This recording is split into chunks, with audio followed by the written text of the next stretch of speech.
Hi, I'm Jo Hadley. This is my podcast, Being a Human Lighthouse. I am a somatic therapist and counsellor. I was a physiotherapist for many decades. And it was in my role as a physiotherapist I got to listen to a lot of people's personal histories. And I got to see how a lot of physical injuries and chronic pain is more related to what else is going on in our life, the unconscious emotional aspects, the faulty beliefs, the context of our lives, the other chronic stresses going on, how much support we have. The physical alone was not the only aspect of how well someone got better.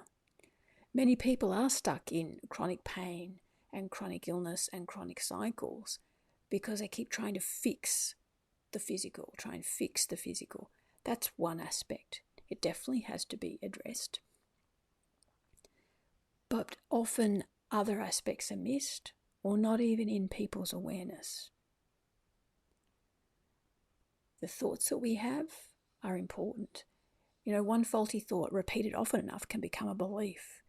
And as we know with any skill, if we practice it often enough, it becomes subconscious. We can do it without thinking. It's just on automatic play.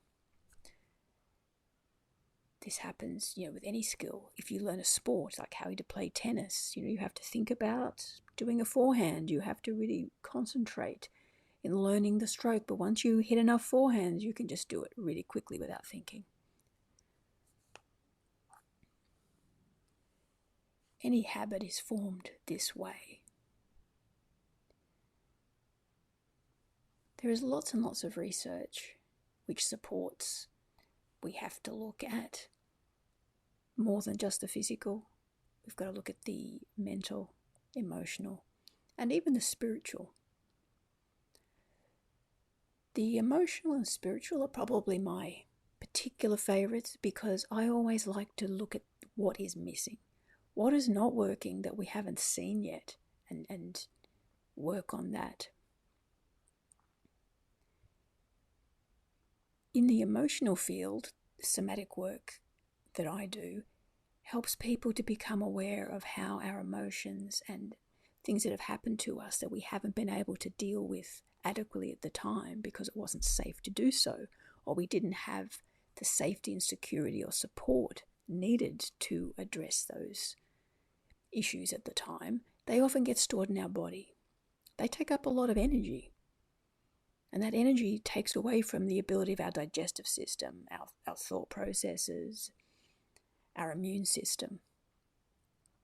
So as we address them, we free up space for our body to work more efficiently. It's got the energy to help us thrive, not just survive. And this also correlates to a lot of posts that you'll find on the internet these days about the vagus nerve. If we activate the vagus nerve, we have a regulated nervous system. If it goes offline or we stay too much in a sympathetic state, we have a dysregulated nervous system. Everything is about the balance of our autonomic nervous system. There's different terms for it, but basically we just need to be more in balance. It's the way we're meant to be. We're only meant to be in fight, flight, or freeze for short periods of time when there is a real direct threat. But human life has developed into a way that is super stressful, and the vast majority of people are living in chronic fight, flight, or freeze. Thankfully now, with the research and more people opening up to this, we're starting to address more the root causes rather than just the band-aid solution. I left physiotherapy because I knew a lot of things were more than just the physical. It's not just your disc. It's just not just a rotator cuff. It's like, well, what else was happening? What else is happening in your life? When people have a very supportive environment, their mental state or their mindset is geared towards the thriving aspect of the nervous system, they often heal in what we call physiological time frames, which is, fractures 6 weeks, people recover from injuries, illnesses, and pain, and we don't have to think much about it. If the nervous system is imbalanced, the healing mechanisms work, and we don't have to think more about it. But the medical system is dealing with a lot of people who are stuck in chronic fight, flight, or freeze, and a lot of the root causes aren't really been addressed. My particular hobby horse, as I've said, is the unprocessed emotions and coping strategies that we've developed, often from childhood. They can be ancestral, they can be picked up from the collective. We all have these patterns, and it blocks this inner ability to stay in balance. Now, when we're in perfect harmony with ourselves and in perfect balance, then usually we have access to this higher part of ourselves that we call the inner wisdom, true essence. You might call it the soul. It's the part of ourselves that knows how to keep us fully aligned with life, fully in balance, in optimal health. Of course, we do have challenges, and that's when we know we have to use this inner wisdom, inner guidance system to steer us back. And of course, when we have challenges, whether it's health or life, short term or longer term, yes, they can help us develop some more our inner strength and develop some of the qualities that we probably wouldn't develop if we hadn't had these challenges. But when problems are recurrent over and over again, or we're stuck, then often we need to do something different. I love working in the body and how these emotions are trapped in the body. And I also see there is a spiritual aspect to this as well. I find that the inner wisdom is a spiritual aspect. I know a lot of people that I've treated would shut down as soon as you use the word spiritual. It's not religion, and spiritual can be a higher power of your understanding, or the 12-step programs, which have been largely successful and operating for many decades now, are a spiritual program. They require us to accept that there is a power higher than us that we need to surrender to. The 12 steps are very spiritual, very congruent with the emotional healing work that I do, because you have to acknowledge your own frailties and learn better ways to behave, to think, to act, to be. It also encourages us to meditate and have a conscious spiritual connection to ourselves and others. The spiritual can also be just being in nature, just seeing the most amazing views. Something greater than ourselves is amazing. Looking out into space and seeing the night sky when you're in an area of the world with few lights that can block the true magnitude of the stars and the Milky Way and the galaxies is awe-inspiring. It makes us realize that as individuals, we are just this tiny speck in this huge, vast, infinite universe. And it can sometimes put our issues into perspective. The spiritual can also just be the unconditional love. And the word love can be an issue because love can also, as we've come to know it, can create lots of dramas in our life because it has an attachment base. But true unconditional love, which many of us have probably never had, doesn't have attachment. It doesn't require someone to do something else in order for us to keep loving them. We just love them as they are, and we are loved as we are. It can be the unconditional love of a pet. That is probably how most of us have experienced it. But sometimes with our personal relationships, love can be tricky and often not unconditional. But if you want to understand unconditional love, how you usually feel about your pets is a good way to feel it and experience it. Also, too, there is more research coming out that we are all wired for a spiritual connection with ourselves, with the universe. There's much research on meditation, and anyone who's meditated for any period of time knows that as we go into ourselves and we open up and listen in, you can feel this spaciousness around ourselves and within ourselves that comes with meditation. Every culture has always had spiritual traditions.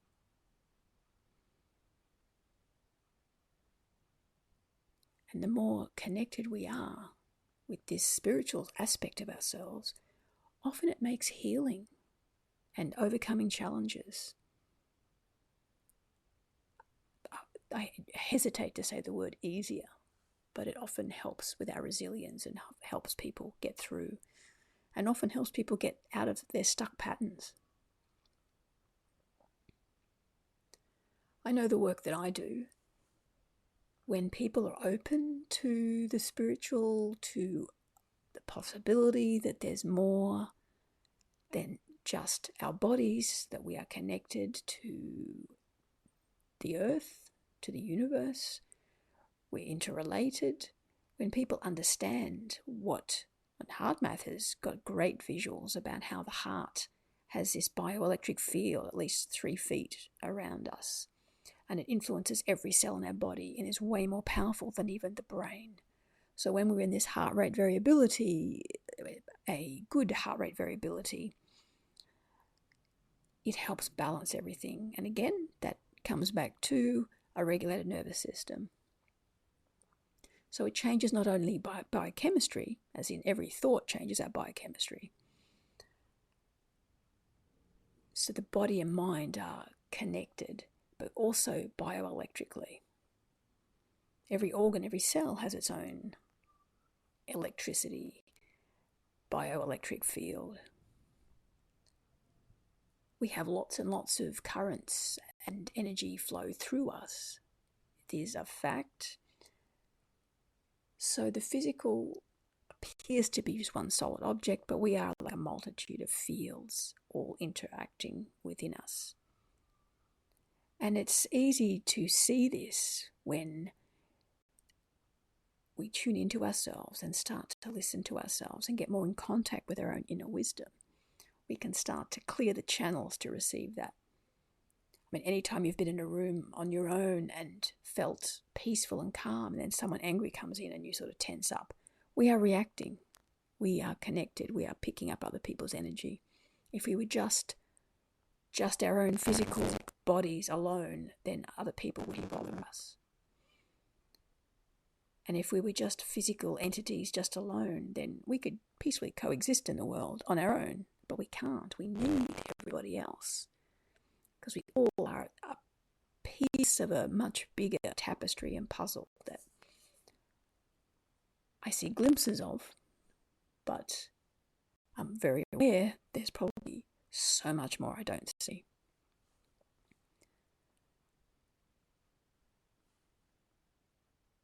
So people who are really in tune with this, or have had past trauma therapies or psychotherapy, do Reiki, do yoga, often have the greatest, swiftest responses and improvements with them. And what people report back is often they feel energy moving through their body. They can feel the different parts of their body releasing as they're tuning in and allowing their inner wisdom to guide them and to release. I see myself as a catalyst, and I've had countless clients report back the sensations that are happening in their body. That to me sounds like energy moving, things releasing. It's often that people yawn or sigh or cry or shake, get hot or cold. They're signs that the body is releasing. And with done with a safe witness in a safe situation, people can release a lot of things and end up feeling a lot lighter and having their own insights and clarity. Now, for people who aren't open yet, it doesn't mean I don't help them, Sometimes it's just listening to people, allowing them to feel heard. We're still trying to access their inner wisdom. Or even just getting people to exercise or eat better, because exercising is moving the energy around. There's lots of research to show it changes, mood. We can have too little exercise and too much exercise. People can over-exercise as well, and that's also a sign of a coping strategy that's probably not optimal. I used to run marathons, and I was very aware of not over-exercising and balancing and making sure I had enough rest and recovery, and balancing my desire for the spiritual connection of running with the other ego sort of traps that have with achievement and increasing times, increasing speed. I had both those conflicting patterns, and I was mindful about balancing them. And I was also very aware of lots of other runners who often tipped over the edge of overtraining, overachieving, which often could be counter. I'm forgetting my words here. It will be the opposite of what they really want to achieve with their health, because that will often be very dysregulating. I also found running to be a great way to discharge a lot of the energy from the sympathetic nervous system, from my own unresolved emotions and coping strategies. I'm on the path like everybody else. I think I've made a lot of progress, but I'm definitely not perfect and still have these energies trapped in my body. And I know that running was a great way, and still is a great way for me to discharge some of this extra energy.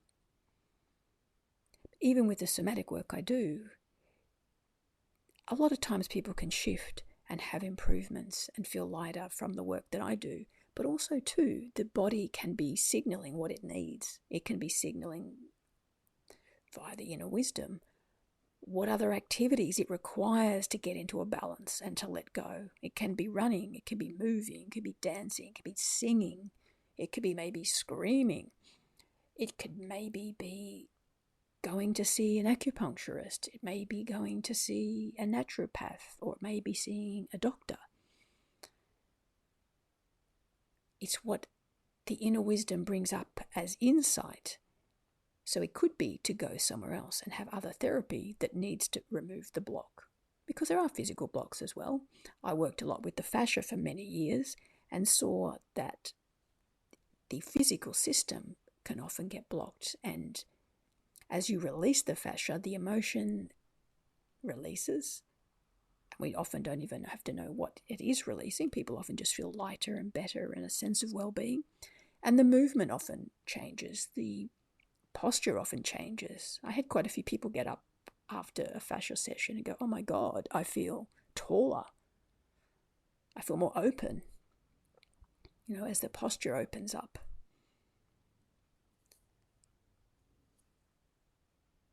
Also, if you just start somewhere with the nutrition, again, science is showing that the food we eat is really important to mental health. The more junk food and preservatives and not so good toxic food can then feed some of the mental health issue cycles as well. And often if we're in a dysregulated system when we're stressed, it's a bit of a spiral or a circle, because sometimes we choose comfort food or choose unhealthy food for a bit of a quick fix, a quick feel better. But it can be a long-term issue. But starting to change our diet, starting to look at what we're eating, can sometimes then affect not only our thought processes, but we are little receptors and receivers and antennas. We're picking up all the other bioelectrical signals in the universe. And the more we're dysregulated, the more we're trying to just survive. We're not picking up these signals. We're not picking up clues for safety or clues for better health. So if we change diet, it can sometimes help the body get more regulated it can also allow us to be a better receptor to pick up the signals from our inner wisdom, pick up safety signals from the environment better. So we can receive the information that our body's picking up. Every cell in our body is nothing more than a receiver. Or actually, probably is much more than just a receiver. But it's picking up signals. It's sending off signals. We're our own radio station. We send and emit signals with every second, whether we're conscious of it or not. And we're picking up other people's broadcast, and that can affect our own signal and our own body's processes. The more aware we are, the more self-aware we are, the more in tune we are with our own inner wisdom, the better our own choices for ourselves, with how we eat, with how we move, with what practitioners we see, with what we actually need for our own optimal health and optimal living style. Going back to when I was marathon running, I knew it was my midlife crisis, so I knew, like every other chronic issue, if you overtrain or over-exercise, you can get increased inflammation in the body. That's detrimental. So I thought to myself, how do I balance long-distance running, lots of training, with a good recovery? So I always made sure I had good sleep, good rest, at least 2 to 3 days off running. And I looked at my diet, and I wanted to eat more anti-inflammatory foods that were natural. So I didn't even consciously go out to change my diet. I just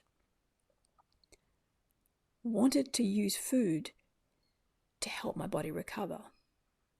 Of course, I did watch a few documentaries. I had a friend who was great with salads and healthy food and made me realize that healthy stuff can be really, really great to eat and taste awesome.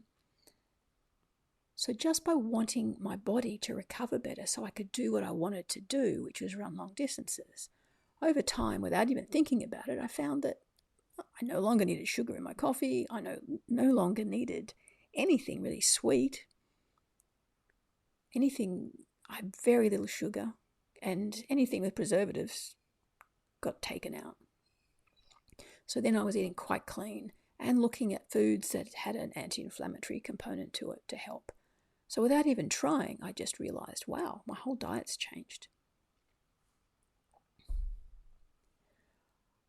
Even though I'm not doing marathons now, I still eat very similarly. Though lately I've been in situations where the people I'm with don't have the same dietary, sensibilities that I've trained my body to get accustomed to. So I've been okay with having some sweets here and there, fitting in with some food that has preservatives and stuff, because I go with the flow. I'm not terribly rigid, but when I'm in control of my own eating, when I am choosing what I want to eat, I try to go for the anti-inflammatory, healthy component, because I care about my body, I care about its recovery, and I know how the unhealthy processed food, some of the really toxic stuff, can also affect how I'm thinking as well as how my body's performing. There's always an entry level into healing and to changing. It's just about finding where we want to start. So I've been on this journey for many years, and I probably started, I always had some sort of cognitive, mental, spiritual component there. I've always been searching and reading, and I've been meditating for a long time. But then came the idea to start marathon running. And then the diet changed, and that then facilitated even deeper levels of the emotional healing and the spiritual aspect. So it's like a spiral.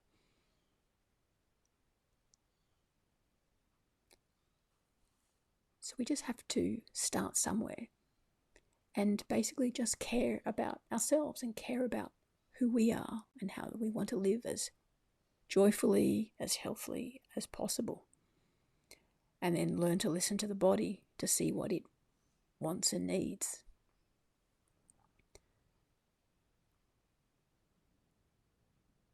It can be very difficult, especially when you're starting out and the thoughts and the emotions and everything's just all sticking together. With meditation, it becomes easier to take a step back and just see the thought, see the emotion, just from a little bit of distance, to see that there's two aspects to it, to see that there is this small self-ego as well as this observer.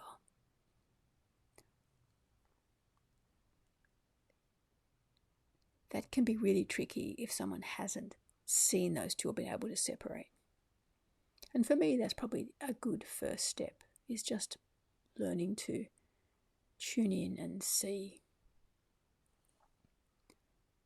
that there is these thoughts, that we're observing our thoughts, observing these sensations, and that there's two aspects of ourselves. So if there's two aspects of ourselves, which one is us? Are we the one that's thinking, the thought, or the one observing?